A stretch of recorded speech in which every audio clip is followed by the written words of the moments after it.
Hey there, welcome to episode 30 of the Let's Innovate for Vegas podcast, brought to you by me, Managing Director of the Innovate for Vegas Foundation, Dan Hugo, your solo host. So once again, one of these days, I will have a guest again to talk about innovation. I've had some great guests on in early episodes. Tara from the Netscape days, Tara Hernandez, apologies. Dr. Kitty Young was on talking about the hackathon for wearables at the time. A few other people, people that are doing innovation out and about in the world, they're important to talk to because we need that here. Let's get it started. The title of today's show, Name Change and Outreach and Elevation. That's a mouthful, and I suspect this will be a long episode, but there's a lot to cover, so let's get to it. Stop talking and start talking. Our name change is official. Why did it take so long? I'll tell you in a second.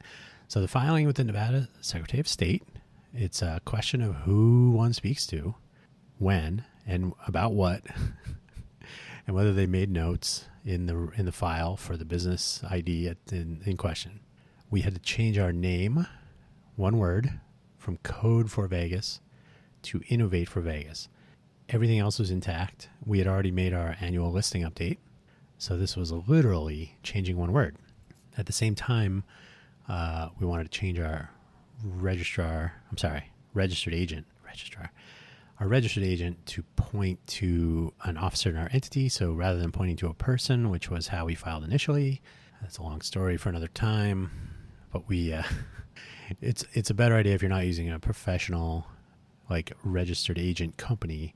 Like if you're a foreign entity, if you're out of state and you need to have someone in state be your registered agent, that's great.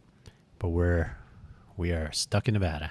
So making an officer or a company the registered agent rather than a name, and not using the person's name as the email address, contact information, and so on, is more convenient. So the president of the Innovate for Vegas Foundation is also our registered agent. Yay.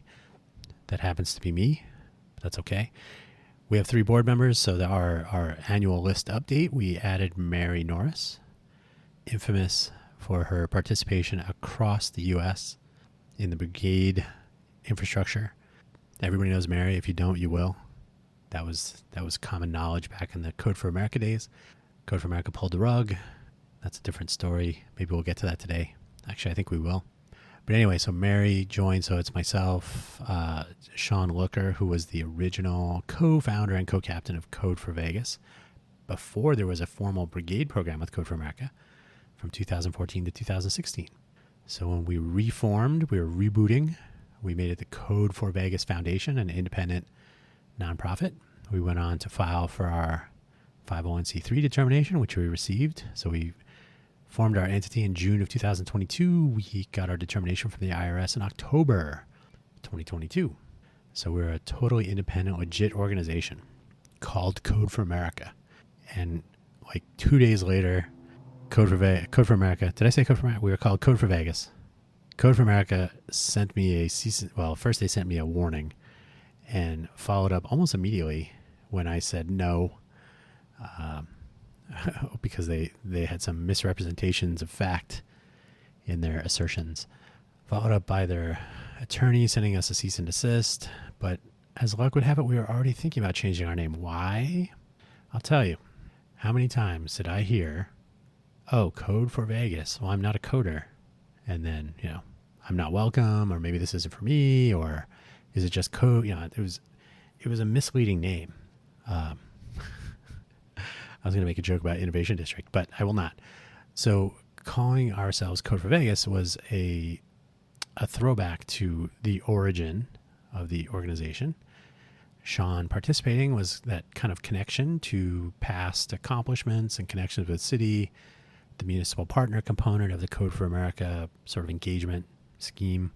So calling ourselves Code for Vegas was problematic, not only with regard to Code for America being jerks, but with people we were trying to reach out to and engage with, not understanding that you don't have to be a coder to innovate. So 5 seconds of looking around, we were having our monthly hackathon meetups at the International Innovation Center in downtown Las Vegas. Thank you, Don Jacobson. In the Innovation District. You can find out more at innovate.vegas. Innovation Hub is the future. The Innovation Center is near where the Switch is in Enterprise. It is a co-work space that's owned by Switch. So Inev, that's INNEV, Innovation Center. I don't even know if that's still open after the pandemic, but that was always it was a rather formidable looking black and red and diamond plate, very tough looking facility, but enabled startup weekends and other such things. So anyway, so that was an easy change that we were happy to make, which we had been talking about before, because people were I'm not going to say confused, but they were led to believe that this might not be for them because of the one word code. Not everything is code. So we were already thinking about this. And then I get the cease and desist letter. I'm like, fine. I didn't really respond after that. So we eventually were supposed to change our name. In the interim, all manner of chaos, which that's worthy of a different show on a different network, which I will probably be launching again. I have a personal show I do called, I won't call it here. I won't say it here. You'll hear about it eventually. Anyway, so we were thinking about the name change. We got the cease and desist. We figured we'll do the name change. And then Code for America didn't follow up with us. And then our governance was changing. There was a question about which paperwork to file and how. I contacted someone at the Secretary of State office. And this was my point earlier. I called someone, I don't know who it was, on the phone. And I said, we need to change one word in our name. And we need to change the registrar. I always say registrar, registered agent. And I said, now, do we amend or restate our articles? And the person I was speaking to said, you can file all one form. And she didn't really know exactly whether I was restating or amending. But at the time, you had to do it on paper. There was no Silverflume support. Silverflume is a awful, buggy, problematic, sometimes just simply does not work portal used for conducting state business, forming LLCs and S corps and nonprofits and so on, business licensing, registered agent updates. So a couple weeks later, this was October, November timeframe. I think it was November 2022. So we had formed our 501c3, got our determination, we're up and running, we're ready to go. Oh, we got to change our name. Okay, what's that going to involve? So like I said, I called, got a partial answer that was not quite wonderful. So about 2, maybe 3 weeks later, probably 2, I called back, spoke to someone who was not happy about working for the Secretary of State. And so she was very difficult to deal with. And I'm just being honest. She at some point said something like, do you want me to help you? And I said, yeah, that's why I called. That was fun. So, and she also said, do you want to believe the person you talked to 2 weeks who's been here for 2 months, or me, I've been here for 5 years, something like that. So the picture I was putting together to it, she was not thrilled about being there for as long as she was. The take home though, she gave me slightly different answers. So that was a little odd. The question was, like how much were we going to have to pay and would these forms work? And then she refused to tell me if I was amending or restating which paperwork I would have to include. She said I would have to talk to an attorney. She was not allowed to give me that advice. The take home, kind of a headache. So back burner, did some other stuff. Then suddenly it's May. By now, Code for America has pulled the rug. I think they did it in February or March. They've made the announcement that they're not supporting brigades anymore, and so Mary and I frequently speak about many things. So I said, hey, you should join our board and let's reach out, try to work with other organizations, other former brigades, about being independent and collaborating on projects without the central planning notion of Code for America. Sorry, Jennifer Polka, who was the original co-founder. I think there's the beginnings of consensus that Code for America is not the same as it used to be. It was a nice idea. It's been taken over by corporate chaos. So we never did do a DBA because we were like, oh, we're not really doing business, and we're going to change our name. And then we just didn't for a while because of this filing confusion. Now, to make it even more interesting, we amended our list. June 30th was our filing date. So we added Mary Norris as our board member with the intent of reaching out beyond Nevada for collaboration on our own projects and on other projects, expanding our reach, making the most of our premier destination city, some might say. So talking to more people about doing more civic volunteer, open source projects, community elevation, and so on. And again, nothing about our organization changed administratively. That is, on paper, our president had gone off to college. Good riddance. And so I took over the day-to-day on the ground in Nevada. Sean is located in a different state, and Mary is also located in a different state. So I'm the only one actually here, which is why I can be the registered agent as well. So we did our filing. We had to rename. I called again in August. Why August? Because during the summer, I was dumb enough to take on the International Space Apps Challenge local lead role with NASA, which I think we're going to talk about that maybe towards the end. I'll bring that up. Anyway, so all manner of distractions, basically solo entrepreneurialism on a volunteer basis, zero compensation, no appreciation from anyone, no support from the city, etc. So, oh yeah, that's right. We got to change our name for real.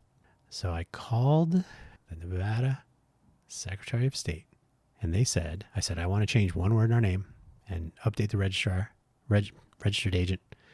Just say registrar. You'll get it. The person I was speaking to was very pleasant, probably new with the SOS there. I said, now, I just filed the one form, but I'm not sure. Do I file amended or amended and restated? Just restated? It's not completely clear, and there are no examples of this. So she says, oh no, you have to file two different forms. You have to file the amendment to change the name, and then you have to file a separate form to change your registered agent, the registered agent acceptance form. So the certificate of amendment is $50, which is fine. The registered agent acceptance form is $60. That's $110. So we're a nonprofit public charity that doesn't really get much in the way of donations. Paying out of my own pocket. No, actually, we did have, we had a nice donation from Matthew Fitz, which was in the bank, earmarked for this, because it was supposed to be a $50 spend, a fee, and he had donated that much. And so I just had it sitting there, and then it sat and sat. So we actually had this money for the amendment filing.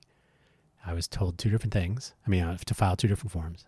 Luckily, they took notes. So I said, I was told we could do all of that on one form, but it was a paper filing.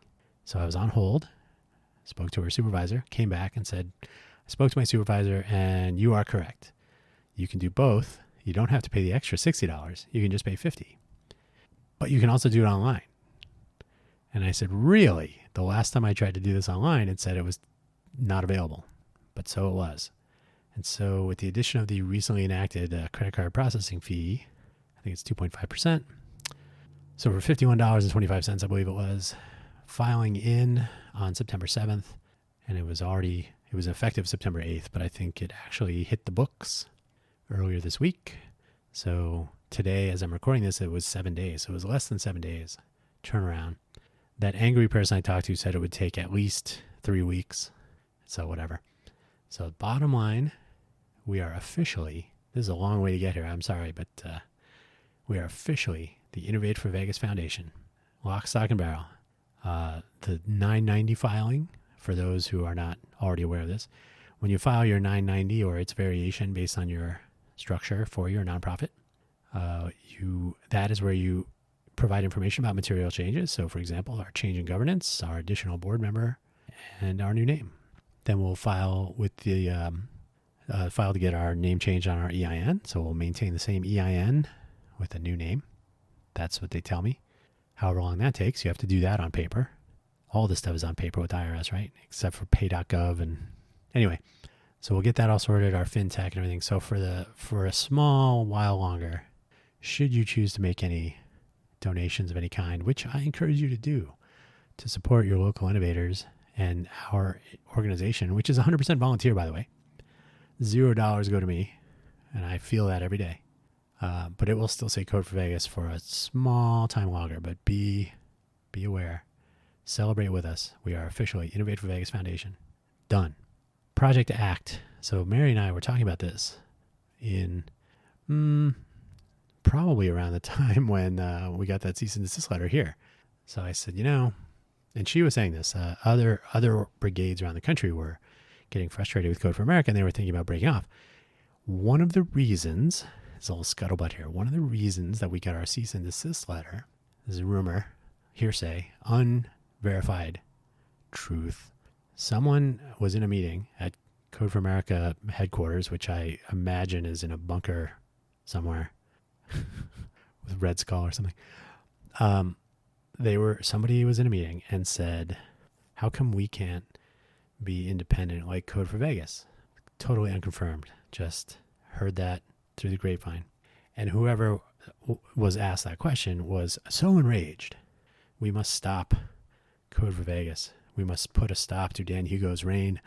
And so, yeah, that kerfuffle, which was ultimately good for us. So that was fine. They probably didn't know that they were helping us, but they did. So Mary and I were talking about this, like, so other people are similarly disillusioned by Code for America, and in some cases disenfranchised. Certainly this year, by the end of the year, the rug pull, or sunsetting as they call it, will be disenfranchising a lot of people. But a year ago, the question was, could we help other people who want to leave because we never rejoined Code for America?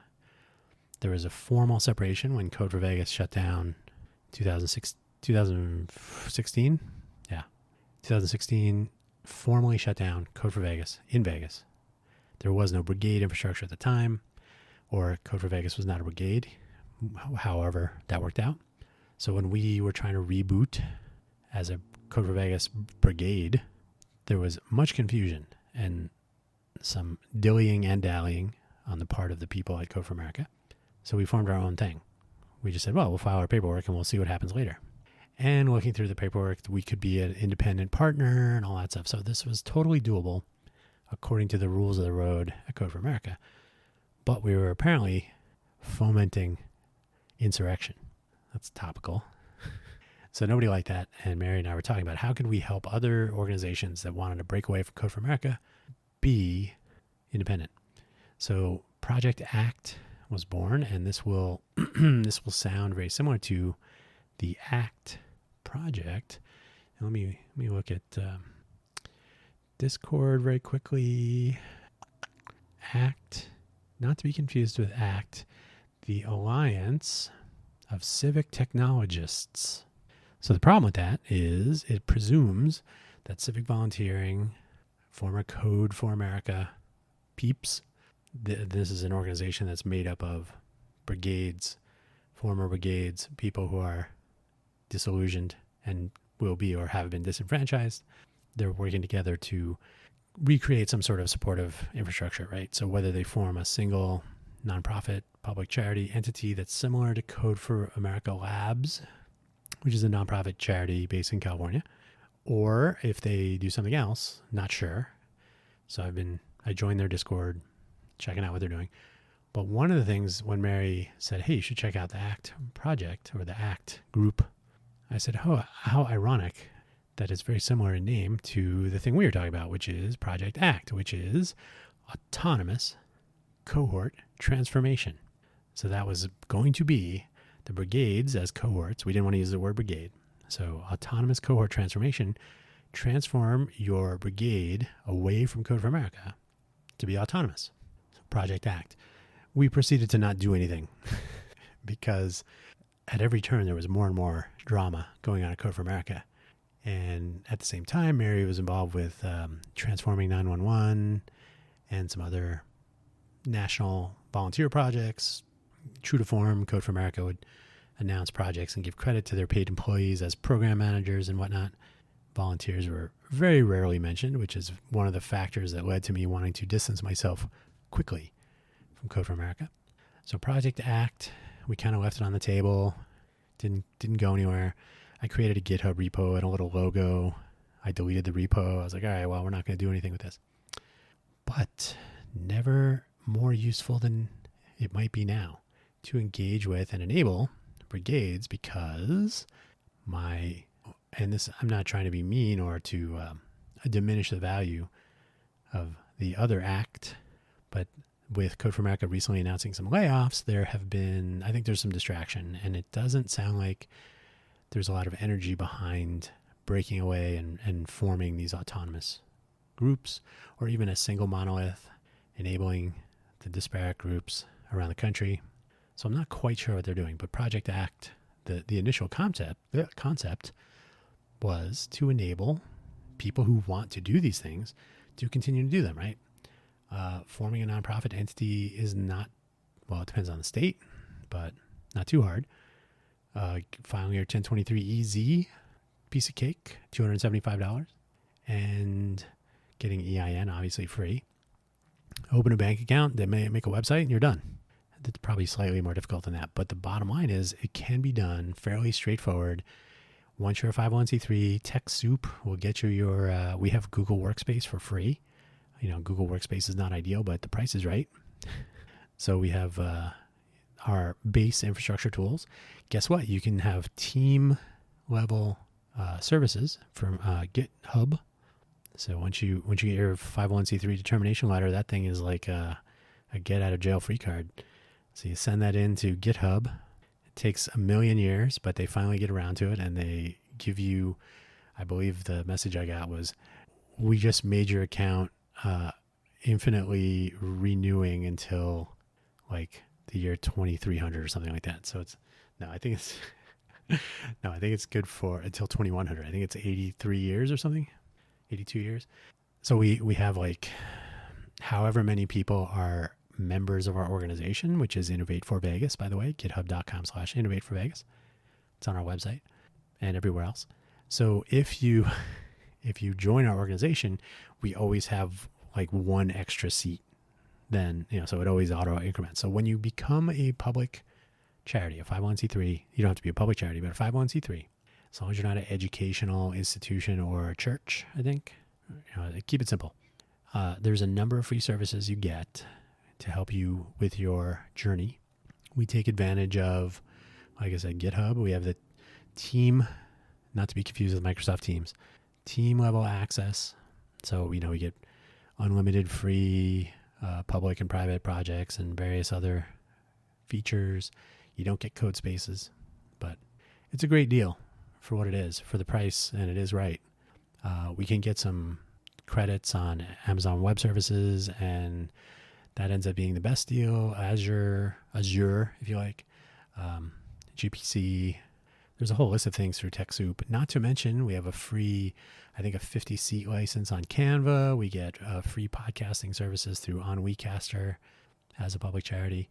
So, and the list goes on. So once you establish yourself as a nonprofit charity in your state, as a civic volunteer organization, you are enabled. You don't have to depend on Code for America infrastructure. So that was the whole notion behind ProjectACT, was to help people with that journey, which is not hard, but there are questions and there are answers. So that was the idea. So ProjectACT is sort of, we're breathing life back into it because it looks like there may be a need for it. Then Hacktoberfest. Hacktoberfest this year is in October. Go figure. So last year, I have mentioned that we received our determination in October 12. So at the time, I think we had just filed it. I want to say it took 3 weeks. So end of September. So someone said, I think in our Discord, hey, are we doing Hacktoberfest? And I said, do you want to, you set it up. Like I'm doing 10 other things. So we did not participate. Plus we really didn't have, we had like 2 projects, maybe no, I probably had more than that. But we, getting everything set up, we didn't have free GitHub yet. So we were still kind of hobbling along. By the way, I did some time ago change from Code for Vegas organization to Innovate for Vegas organization. So our public facing GitHub organization is so named. Moved a bunch of projects around and all that, and our copyright and licensing and all that. So all that was already done, but after Hacktoberfest last year.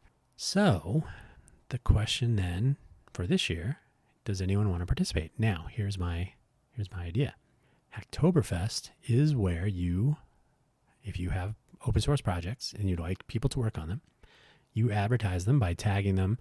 I believe they do support GitLab and GitHub. I don't know if they do Bitbucket or others, but surely if your code is visible to the world, open source, a suitable license, and the ability for people to create a pull request or equivalent, you tag the project or you so market Hacktoberfest and you advertise it in the Hacktoberfest.com infrastructure. They're working with several partners. Hacktoberfest is always, for the 10 years it's been in existence, sponsored by DigitalOcean. They're working with, what's it called? MHI. It's, I can't believe I know the founders. That I've met them at countless hackathons, and I'm off axis, so you might not be able to hear me. Major League Hacking, thank you. MLH. Major League Hacking is coordinating people who want to have events during Hacktoberfest to invite people to collaborate during, right? So we'll set that up. So I've got 2 weeks to get some of our projects in order to enable this, and we'll advertise. So my idea was, hey, suppose you're a brigade, your civic volunteer cadre is flagging a bit. They're frustrated with Code for America. Maybe they're just tired of the whole rigmarole, the shenanigans, the kerfuffle, probably some other cool words. So how do you get those people to engage again? And how do you kind of introduce yourself to the world now that you don't have the Code for America Slack, the website, or the fact that you're associated with that organization? But, how do you jump back into the community, quote unquote? I don't like that word, but civic volunteers, civic hackers, get yourself out there, get your organization out there. Hey, we're a cohort of people working on open source projects. You should work on our projects, and hey, we can work on yours. Oh, that's right. There's Hacktoberfest coming up, and that's exactly what that is. It's a platform for advertising yourself. It's a infrastructure in place. There's like full-on instructions for people to get started with pull requests. Like if you've never done this before and you want to jump into open source, contributing to open source, participating, having your own projects, et cetera, et cetera, et cetera, why not Hacktoberfest? So it seems like a cool idea. So the notion then is to, let me get back to my notes, is to have Hacktoberfest be, so it's October 1st through the 31st, as far as I'm aware. I think MLH is having Major League Hacking, just so I don't forget again. MLH is having an event, I think it's the 16th for the week. Somehow you get on a calendar of events. So clearly if you're participating from different parts of the country, Monday is the 16th.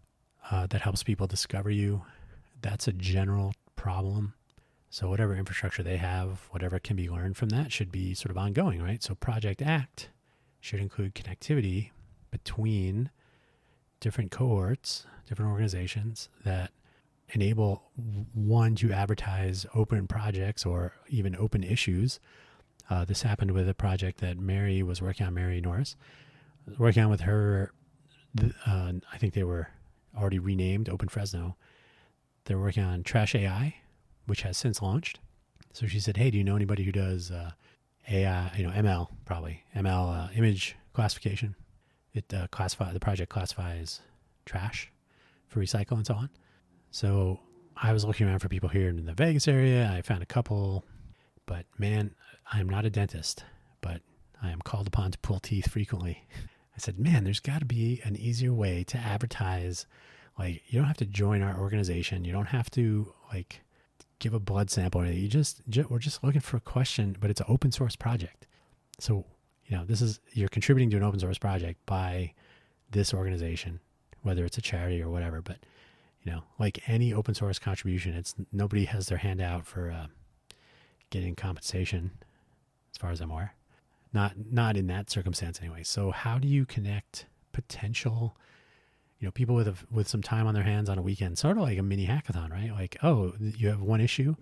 Yeah, that never is just one issue. There's always a couple things to deal with. But if you have someone who has the interest and maybe some insight and expertise and the time, how do you reach that person? So is there a marketplace for contribution to individual GitHub issues? you will find various articles written, how to find a project to contribute to. And it seems like it's a gap.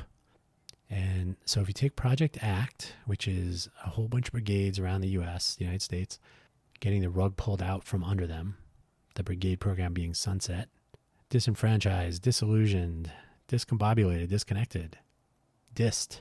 So if you take that effort during Hacktoberfest and you somehow convince people in that situation that they can advertise what they're working on and jump into other people's projects and see what they're working on, and maybe by November 1st, there are new engagements going on.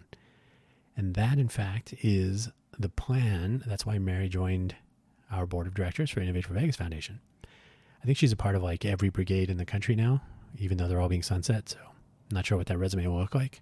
But the notion was this. Hang on. The greater Vegas area has 40 million people visiting every year-ish. Las Vegas Convention and Visitors Authority publishes on their website, LVCVA, Las Vegas Visitor Convention Authority. Convention. I said it backwards. Las Vegas Convention Visitors Authority. Lima Victor Charlie Victor Alpha.com, LVCVA.com. There's a research tab at the top of the website page.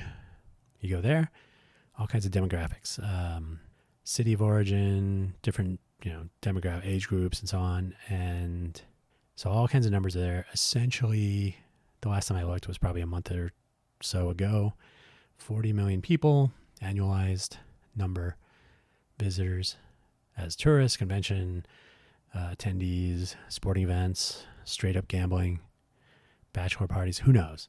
About 40 million visitors every year. So some fraction of those people will be interested in the sorts of things that we're working on, Innovate for Vegas, especially now that we've switched our focus from the My Vegas project to the My Muni project to be more inviting to other places, the human interface for our smart city. So between that and the visitor version, which is welcome, inspired somewhat by the Welcome to Fabulous Las Vegas sign. So the Welcome project and the My Muni projects go together in that My Muni is for people in your community/municipality who are there. And the Welcome project is that, but focused on people who are not residents, and so they don't really care about their water bill, for example, or things like that. But they would care about entertainment, local regulations. Am I allowed to walk on the strip with open containers, right? These are questions that come up all the time, and people do YouTube videos on them all the time. And for example, why not have a directory of YouTube videos that's not embedded in the YouTube algorithm, but actually being able to discover content creators, audio programs like this, video content, something that takes advantage of AI rather than a fire hose of event information like down to party.vegas, which is a horrible website. Vegas Near Me is absolutely off-putting with the fire hose that you have to deal with.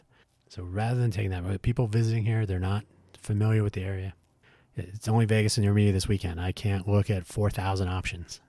So something that's a little bit more modern. But guess what? That's not Vegas-centric. So our projects, while they could be deployed here, the My Muni version, the Welcome version, facing 40 million people every year, might be interesting if people say, hey, that Vegas really is a smart city. I had no idea.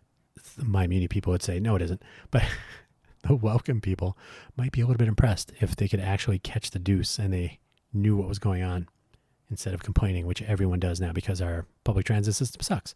Hence the Open Transit Project. But the Open Transit Project is not only for Vegas. The idea is to make these tools generally available for people in places, cities or otherwise. So the Innovate for Vegas program, the foundation and its programs, are not only for Vegas. Or as I want to say, you can innovate for Vegas. You need not innovate in Vegas. So if you're in Fresno or if you're in Miami or if you're in Chicago or Minneapolis or wherever, if you happen to be in a former brigade, you probably have projects. Maybe Trash AI would benefit from being exposed to 40 million visitors every year who are staying in resorts and who are wandering around the strip throwing throwing trash in a recycle bins, or who knows? The more people who see and experience and interact with and see the benefit of open source projects built by and deployed by civic volunteers for their own communities, if they can see those in other communities, that seems valuable. So ideally, ProjectACT, Hacktoberfest for introductions and re-entering the fray, becoming familiar with each other, getting to know each other, seeing that we're still out there, and then taking on projects that are meaningful and that will be seen by many without the visibility, I guess, of Code for America. So rather than being a name backed by commercial interests and unusual business practices, those are allegations, unsubstantiated for the purposes of this podcast episode. Why not build things that people actually see, possibly use, and be impressed by? And then when they go home, maybe they'll discover that, we can do this in our city too. Not that they'll take action, because this is still America. They'll wait for someone else to do it.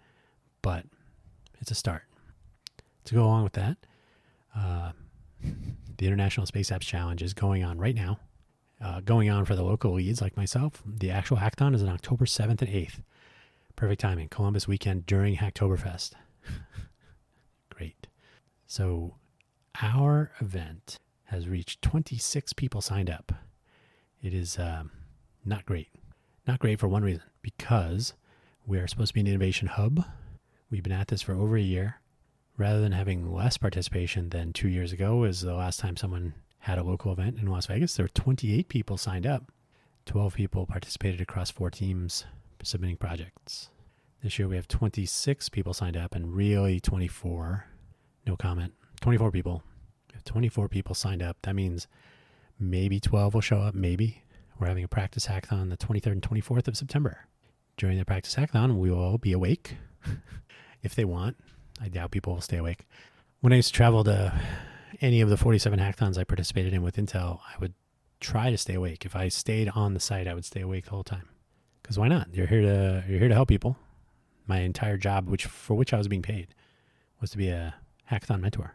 So I help people with their projects, do their, get them over the hump, get that working, point them to the docs, whatever. And I never only helped with Intel projects, so Raspberry Pis or whatever.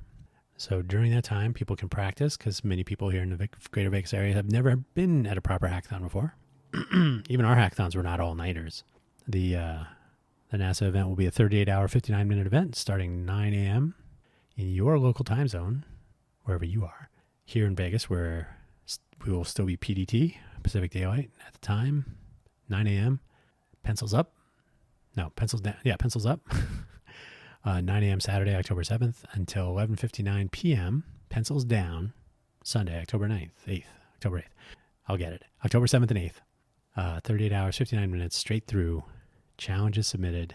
Judging to take place the week after. The 4-week, 10th through 9th through 15th, I think. I think that's right. Now, I'm telling you all this because you're listening. The people of Vegas probably have no idea. Getting the word out about events like this in the greater Vegas area, unless you are building a baseball stadium, paving the strip, or stealing a catalytic converter, or maybe throwing furniture out a resort window, or if you found bed bugs, that'll get you in the news. It is nearly impossible to publicize innovation events that do not have an immediate commercial value, or that are supported by the city of Las Vegas or the county of Clark, the voice of experience. I've tried to get them to mention, to no avail. So the other side of that coin, once you have people participating in challenges, by the way, Congressional App Challenge also happening right now. So you can sign up for Congressional App Challenge and the International Space Apps Challenge, the latter being the largest hackathon in the world. Cairo, Egypt, which has had an innovation culture for thousands of years, so they have a head start on us, to be sure. The last time I looked at it, 1,259 people signed up. 1,259 people.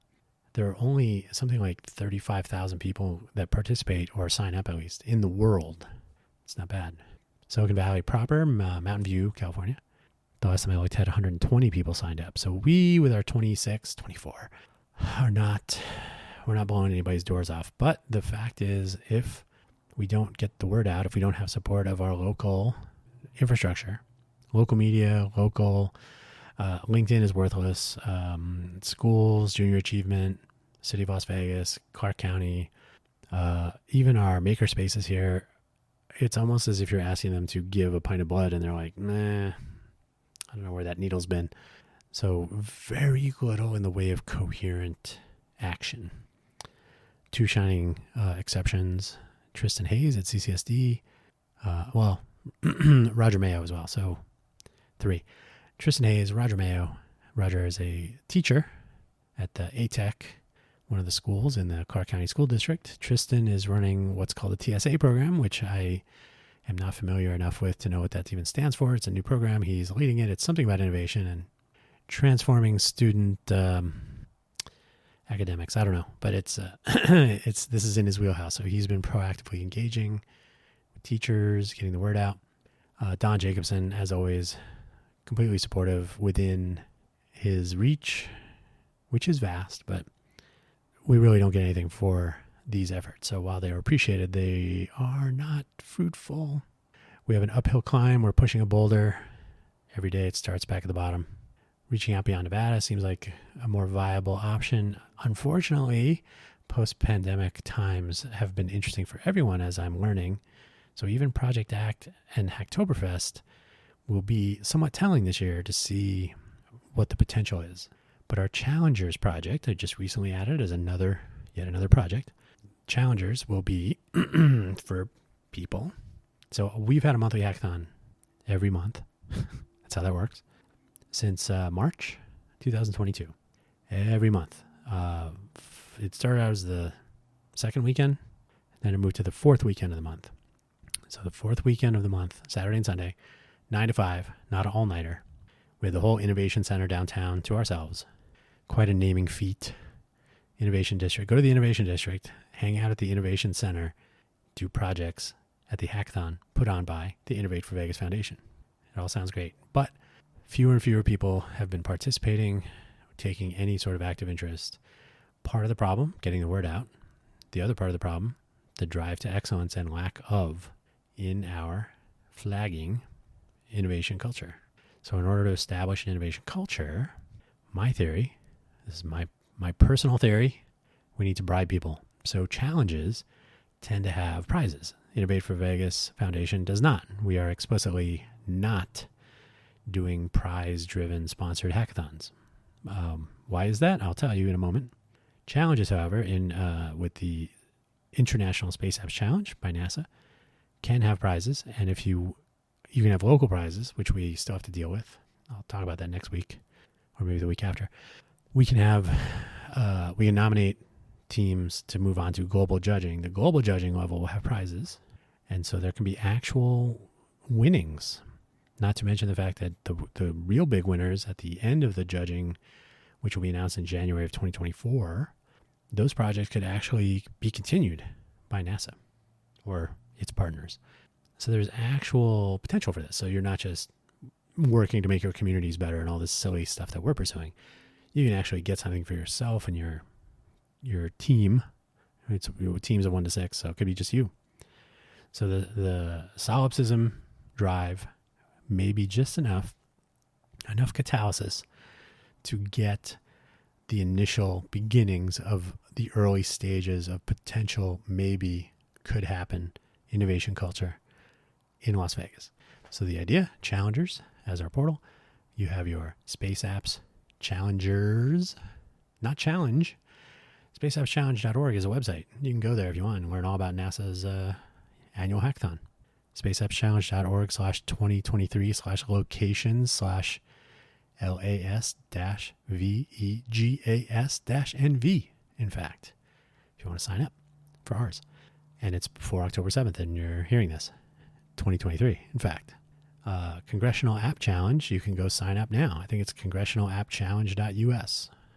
Your submission is due November 1st. You must be in a high school that is located in the district of a congressperson who is sponsoring that district's participation in the Congressional App Challenge. So in the case of Nevada, I believe all of the Congress people are checked off on the list. So if you're a high school student I think it's high school, I don't know if it's high school and below, But if you're a high school student in Nevada and you want to participate in the Congressional App Challenge, how are you ever going to know? No one will talk about it unless there is a stadium named after it, or a road that can be paved with it, or if somebody shoots at it or is shot by it. No one here will know. And the person that was promoting it last year is disappeared, pursuing some sort of political aspirations or some dopey thing like that. So right now it's left to chance. I believe I saw one, I think it was Nevada Workforce something or other, advertising it on Instagram of all places. That's where the most innovative people go to find out which projects they want to work on, Instagram. So U.S. Congressional App Challengers. There was a Congressional Art competition. So it doesn't fit that model, but our Congressional Art.Challengers. So by focusing on the challengers, the people who take on the challenges, so the individual who is actually doing something, if we focus on them, elevate, recognize, celebrate. I spoke to Clark County School District, CCSD, about making use of their adoption of open badges, which used to be a Mozilla project, to assign people some sort of credential, especially about education and achievement, in a portable, standardized, and persistent way. So if we can actually award people challenger badges for participating in challenges that persist as part of their education and achievement for all time, that'd be cool. That'd be something interesting, at least. But to recognize people that are doing this and to have a point of contact so that our local media, as capable as they may not be yet, so that they might discover where to find out more information about who has participated in these things, what they accomplished, when the next events are, how they can find out more, and why. Sorry, I had to do the who, what, when, where, why there. So it's a portal for information for people who have no idea otherwise, but more importantly for the challengers themselves, people who are actually interested, but who have no idea. And I don't blame them individually, because they've grown up in a place that has not enabled them, nor informed them. How do I begin? How do I put my toe in this water of innovation that seems to have the word hackathon floating on the top of it, and who knows what lies beneath the surface? And there's only one way to find out. So a way to engage with people who are interested in this, but also to announce and, like I said, recognize and celebrate, hey, I won the Space Apps Challenge. Who's ever going to know? So, pointing to the Space Apps Challenge website, pointing to them themselves for posterity, right? To actually foment the youth part of our culture of innovation for the Greater Vegas or Southern Nevada area. My theory is that you need to have, we're going to need about 10 more years. So we need to start, and we need to have in place programs to support people in 7th grade today. 7th grade and older, but people that are in 7th grade today, 10 years hence, will be 22. In some cases, graduating from college to become entrepreneurs and innovators. In other cases, continuing their education to become, more highly educated people. Doctors, lawyers, scientists, PhDs, professors, etc. So the time, as the saying goes, the best time to plant a tree was 100 years ago. The second best time is now. The actual Chinese proverb from which that is derived is slightly more complicated about shade. But the bottom line is the best time to build our innovation culture in Greater Vegas was 50 years ago. The second best time is now. But we do actually have to start it now. So our innovation culture, don't worry, we're getting to the end of this episode. Our innovation culture requires participation. Getting the word out is a major challenge. And so the Challengers platform will hopefully aid in that. We'll need to have people actually recognize it, that it is a useful thing, and take advantage of it by visiting it, especially if they're in the local media business, journalists and so on. Especially if they're in the local education business, teachers and so on. Especially if they're in the parenting business, parenting. And of course, the challengers themselves have to know to look there and tell their friends. Sharing is caring. That is the way it works, and organic outreach is the best. And it's hard to come by here. So our culture of innovation has to feed back on itself. We need to encourage people to bring their teammates along. Signing up is great. Signing up a team is even better, which means signing up yourself and your friends, or getting them to sign up with you. And then later, that group of friends will form some unicorn startup, whether it's a restaurant, a coffee shop, a food truck, a music store, a bookstore, or the next TikTok. I don't know, Google, pick one. We need to connect small businesses, entrepreneurial innovation, the resources it takes to enable these things, the events that happen in the ecosystem itself, the people that make up the ecosystem, and all the time that it takes to do these things. They're all important, possibly critical. And our local media is incapable of accomplishing this. We need to get the word out, and LinkedIn is crap. We can't depend on that. Finally, exponential growth, even if only slightly greater than one. That is how it works. If you always have one or two people showing up and they don't bring their friends, or if you're a Fabergé Herbals, I think it was, customer from back in the 70s or 80s, if you don't tell two friends and they'll tell two friends and so on, then you don't get growth. So if just one person would tell another person and then repeat, a growth of one, fractional growth in people is tricky. But if we can just add one person over any time interval, that's a start.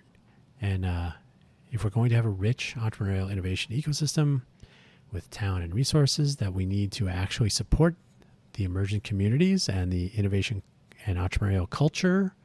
I put those two together frequently. They do not require each other, but surely they benefit. We need all of that, and ultimately we will have noteworthy successes of many kinds, but we have to start somewhere. So the Innovate for Vegas Foundation has, I'll tell you what our purpose is on paper: to enable and encourage ideation, innovation, and implementation to make our communities better. That's it. That's the entire thing. It's that simple. So in order to do that, we need to foment a culture of innovation, take advantage of our educational resources, our talent pool, make sure that they are wanting to participate, make sure they're interested, but also make them interesting. So be cool, stay in school, read more. Maybe our local government and its infrastructure will be supportive. They're not there yet. I don't know if they ever will be. We'll see. We might have to take it on ourselves. We'll build a better media program for outreach. We'll be compatible and accessible by our existing local media, but we need to have people be able to discover things. And we'll do it ourselves because no one else will. And we'll reach out beyond Nevada to other brigades to start, enable them, collaborate with them. And we'll start doing it during Hacktoberfest. And we'll celebrate our local innovators as they start off participating in challenges as challengers themselves, make them easy to locate, celebrate, recognize, and celebrate. And then when they're good enough, strong enough, and people like them. No, that was from, who's the dude's Saturday Night Live guy? Al Franken's character. Can't think of him. I'm good enough, I'm smart enough, and gosh darn it, people love me. Something like that. So eventually we'll have local innovators contributing to our projects, but we're not there yet either. So there's a lot of work to be done here. We need to not only invoke the village, but invoke the country.